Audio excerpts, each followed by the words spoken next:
What up, guys? The Bench Buddies are back with our college football top 25. It's week 9 already. And as always, I got my guy Ty joining us here to break down our rankings for this week. But before we get into it, make sure you hit that subscribe button down below. Get us to 200 subscribers. We'll be doing that autograph item giveaway, which could be an autographed jersey, cards, you name it. But we're going to drop two teams that fell out of the rankings here. We got Mississippi State and Texas after two ranked losses here. Not much to be said here, other than Texas kind of falling apart, Mississippi State not really having a chance. But we'll move over here to the others receiving votes. And out of these five, Ty, which is a team to look out for to possibly squeak in next week? I'm still high on Texas. I know they kind of threw that game away, but it's a road game against what is now a top 10 team. So not a terrible loss by any means. And then South Carolina is really on the rise right now. They are a much different team than that blowout loss to Georgia. So I think you got to keep an eye on them as a potential team to rise. For me, I think you got to look at UCF, a team that no one's really talking about. They play Cincinnati, I believe, this week. And, Cincinnati's in the back end of our top 25 with one loss as well. They both have one loss. And it's not going to mean, just much for our rankings, but it's going to mean just as much for the American Championship as well.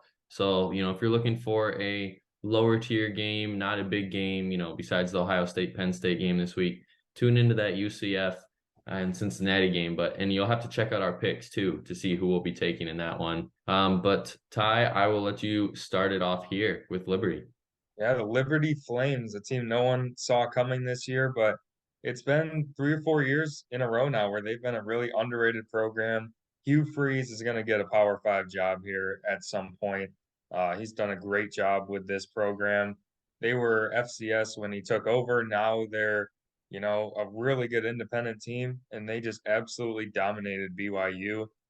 So I think they'll find themselves in a decent bowl game this year, and they just continue to put their name on the map. 24, we have the Tar Heels coming off a bye week, dropping a spot. Nothing on them, just a few teams jumping them with some good weeks. But this team is a very good offensive team, hence the 6-1 record, and a team to look out for, in the ACC championship game.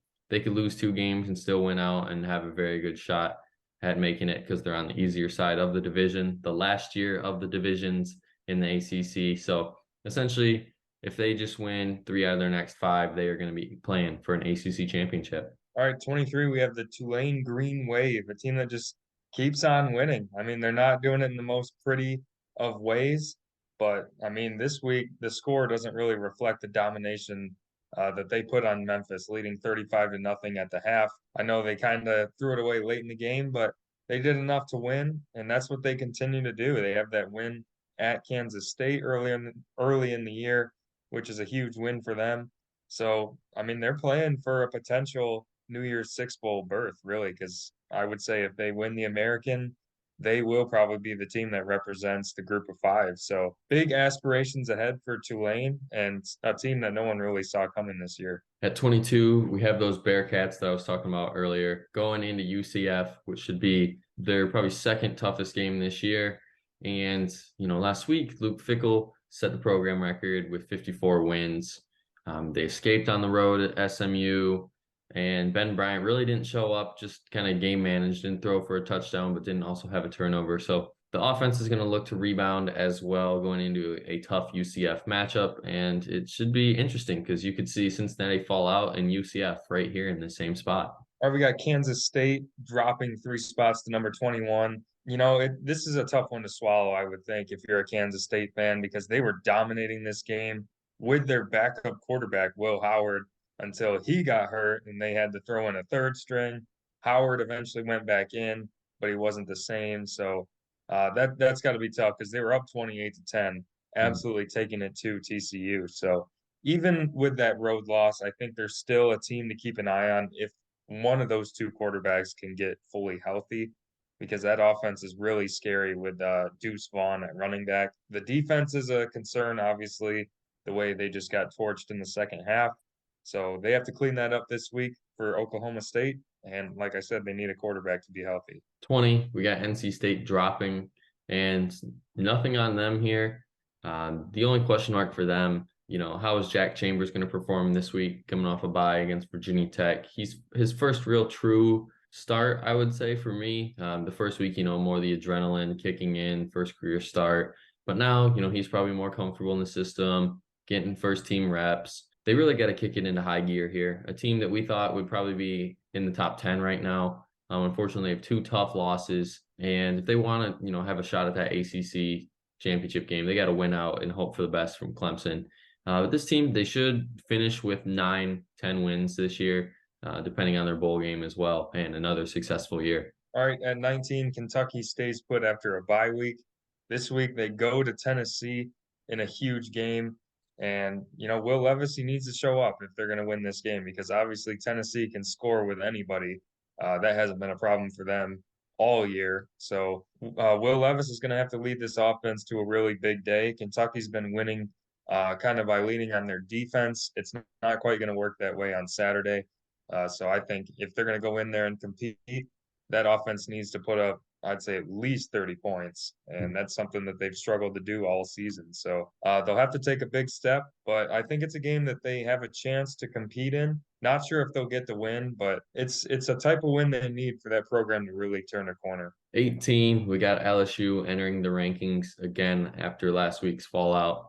And this is due to in part to a big home win against Ole Miss. Yes, LSU was favored by a few points, but realistically, that Ole Miss team just shouldn't have been ranked where they were. We kind of had them that high just because, they just kept winning. And it's hard to not put a team that high when you just are undefeated at this point in the season. LSU, you got to give it to Jaden Daniels. He had a great game, over 350 total yards, 5 total touchdowns. And, if you look at any videos, highlights, stats, starting the second quarter and on, LSU just pure dominated that game. They outscored them 42-3 cents, and it just seemed like Ole Miss was just lacking in almost every aspect of this game, where LSU could be a very good surprise team down the stretch to pull off an upset in the SEC. All right, at 17, we have Illinois, a team that no one saw coming this year in the Big Ten.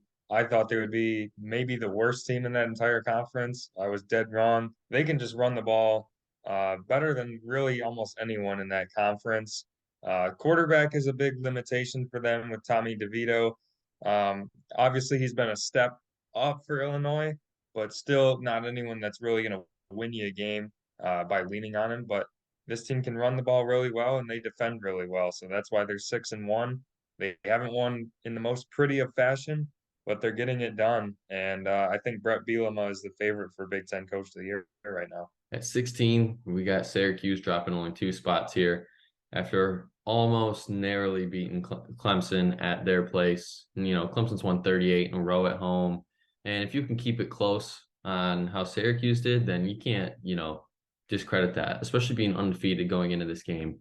They had that huge first half, leading at half, 21-10, thinking, okay, Syracuse puts a touchdown here on the board, coming out of half, this game might be over.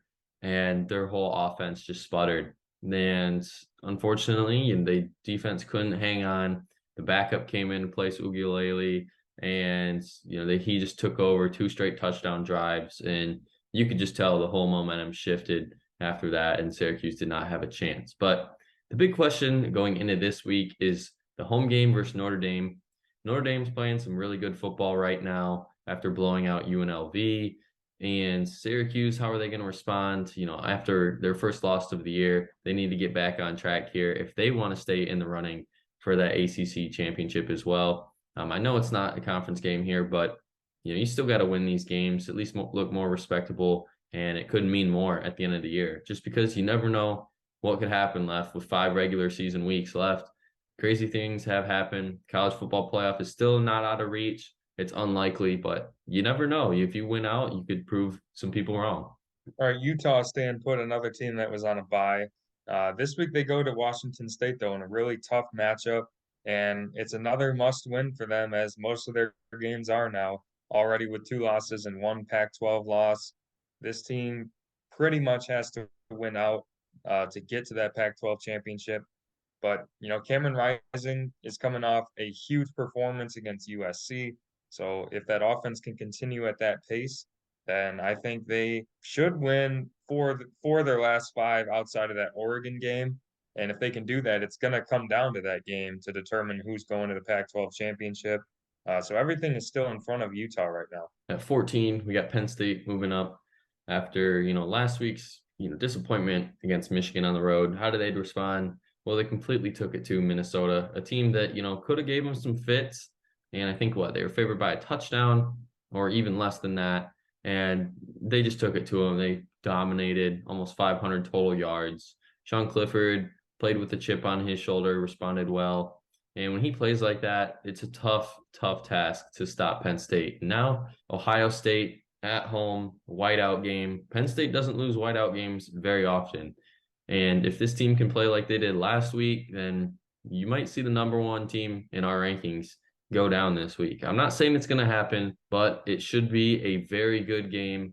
We talked about Ohio State before. We'll wait till the end to talk about Ohio State, but if Penn State wants to prove something to everybody that, with the drama with James Franklin right now and Harbaugh, everybody's wrote off Penn State right now. If they want to respond, this is the week to do so in a big way. All right, Ole Miss dropped 6 spots here to number 13. And I think it was just a case of a team being overranked. I think people just figured, there's nowhere else to put them. They're 7-0, but they really hadn't played anyone with a pulse outside of Kentucky, a game that they really stole on their home field. Kentucky looked like the better team in that game. And then this week, obviously, they just got blown out in Death Valley. Another tough road game this week at Texas A&M. And if you look at their schedule, their last 4 games, it's hard to find more than one win for them. And even that might be tough. Just 3 tough road games coming up for Ole Miss and then Mississippi State as well. So a lot of question marks surrounding that team, not a lot of answers. They can run the ball really well, but Jackson Dart has not proved to be the most electric passer, and the defense has just been really suspect in several games this year. So a lot to fix going into this big matchup, or they'll find themselves with another tough road loss. 12, we have a team coming off a tough loss as well. UCLA lost to Oregon, and that gives them their first loss on the year. And the big storyline here was just the collapse in the second quarter. They gave up 28, and just since then, you going into halftime, you knew that this one was pretty much over. Now they got to move forward. They still got a shot at the Pac-12. They just got to win out. Like a lot of teams, it's a crowded race out there in the Pac-12. But if they can win out, stranger things have happened. We saw it last year in the Big 12 title game. Those two teams were pretty much playing for a spot in. But the big story here was Zach Charbonnet. A lot of people are saying he is the most pro-ready running back in the draft this upcoming year. He had a big day against a very good Oregon defense after week 1. It just seems like Oregon just has everything going for him right now, and that's just where UCLA fell. All right, Wake Forest jumps 2 spots this week, and I said it last week, it just feels like a team nobody is talking about. And all they've done is win outside of a double overtime loss to a top 5 team in Clemson. So if they can continue to win, this team will continue to get some recognition. And they are in the ACC Coastal Division. So they could meet Clemson again in the ACC Championship, get a chance to revenge their only loss of the season. So I think this team still has everything in front of them. They still could go to the playoff if that were to happen, if they were to beat Clemson. But this week, a really underrated team in Louisville.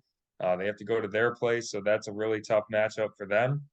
But if Sam Hartman keeps playing at this pace, I think they'll have no problem with not only that game, but I think they have a good chance to win out going into that Clemson matchup. Starting at 10, we got USC moving up just because Ole Miss falling out and UCLA. Easy game this week at Arizona. Should respond well after a bye. Caleb Williams should pretty much at least account for 5 total touchdowns. Nothing to be said except how are they going to respond? And, you get a cupcake game against Arizona, if you want to call it that, just because of how bad they are this year. But, the big matchup's going to be UCLA and possibly Notre Dame because it's the last game of the season. It could be a lot different of things right now. But this Trojan team, don't count them out yet.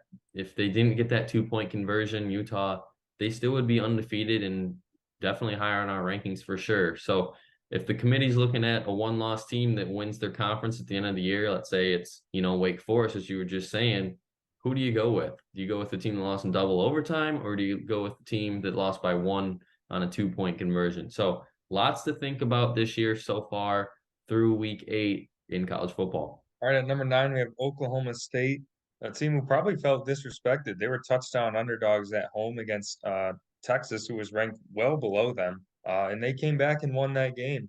Texas had that game looked like put away late in the fourth quarter, but Oklahoma State, 2 late touchdowns in a row, and they get a huge win.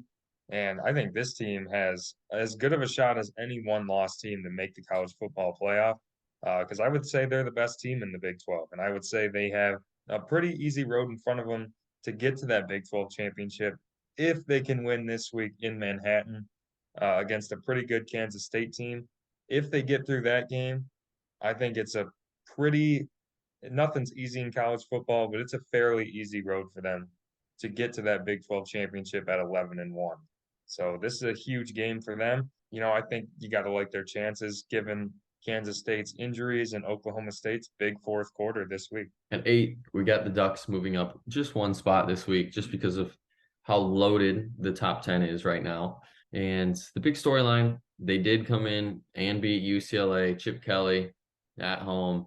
They're 4-0 in conference play since before COVID in 2019. And this team, the big storyline, we're going to talk about it every single week. They're a completely different team than week 1. And you see at least 1 or 2 teams that have games kind of like this every year. And you look at Clemson last year, they lost 10-3 to Georgia, and they went the wrong way, technically, I guess, with 2 total losses. But Oregon, it just seems like they're on a crash course to go to the Pac-12 championship and sneak their way into the playoff, because we know Tennessee and Georgia still have to play each other. Michigan, Ohio State still have to play each other. Alabama has to play possibly Georgia in the championship and whatnot. So there could be a lot of scenarios here where Oregon is slowly going to start creeping up. And obviously in a Pac-12 with a schedule left that's not too hard, that's going to be helpful for Oregon. All right, at number 7, we have TCU. This is a team that I'm still struggling to buy into just a little bit, but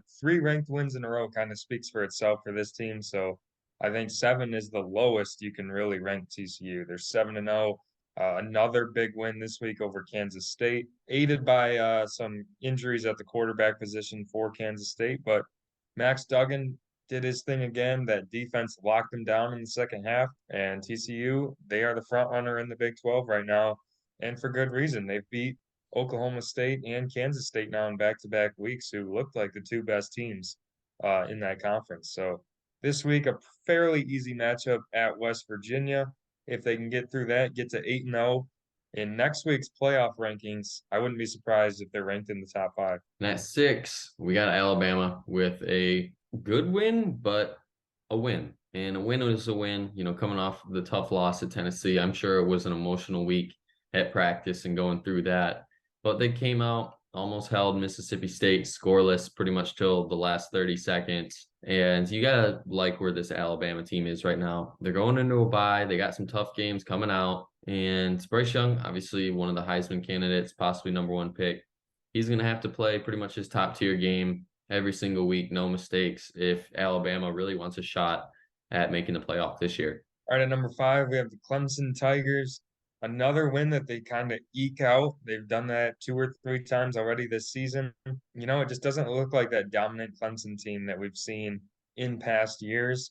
They're getting wins. They've beat 3 or 4 ranked teams now, and they're 8-0. So, you got to put them in the top 5, but they just look a step behind the likes of Ohio State, Georgia, and even Tennessee and Michigan, really. I think they have some work to do if they're going to compete with those teams down the line.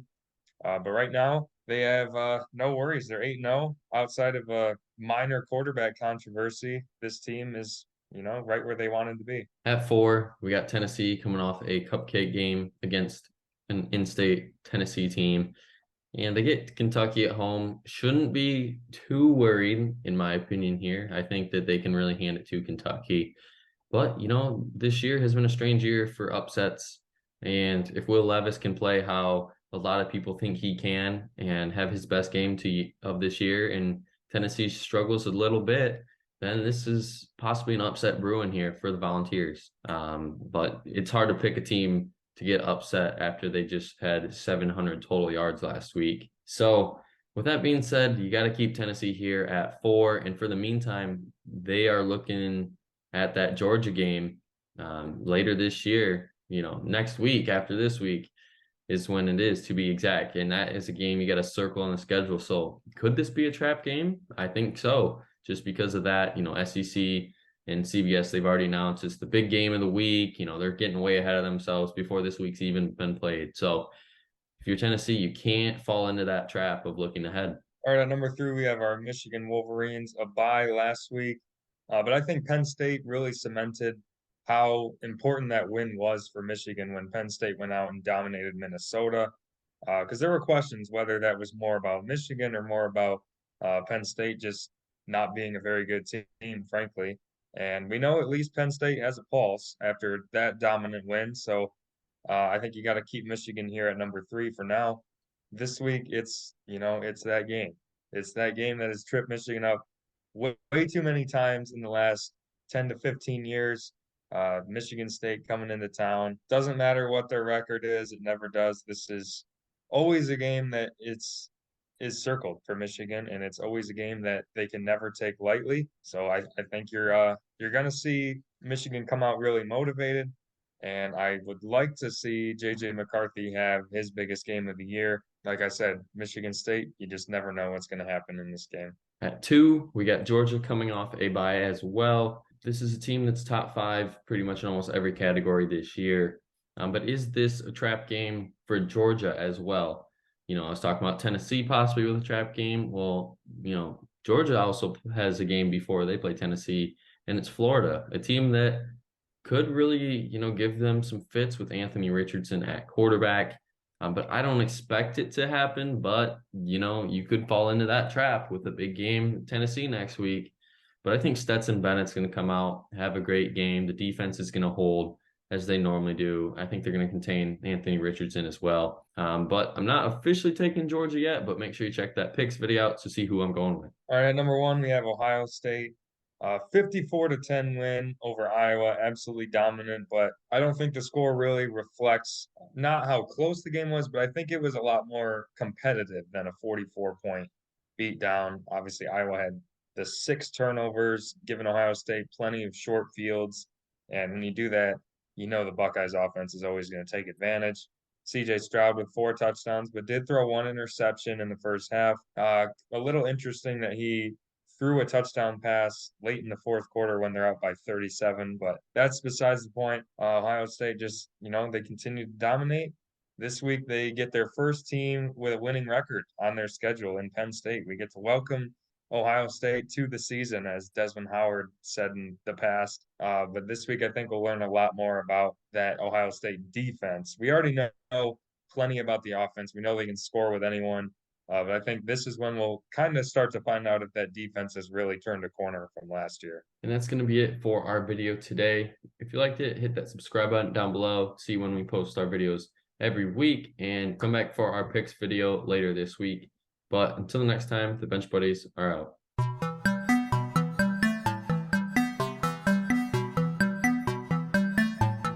She never called back.